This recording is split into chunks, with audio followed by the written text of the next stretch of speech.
δάσκαλος που έμαθε τα παιδαγωγικά από ένα βιβλίο είναι ανεπαρκής.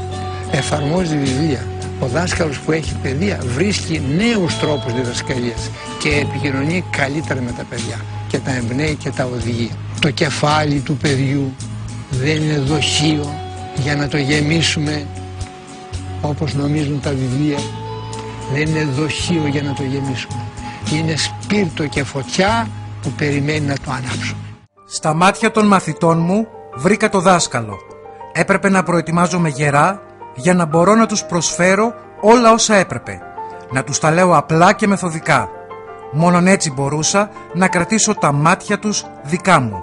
Όταν έκανα φάουλ ή ήμουν βαρετός, μου το έλεγαν τα μάτια τους.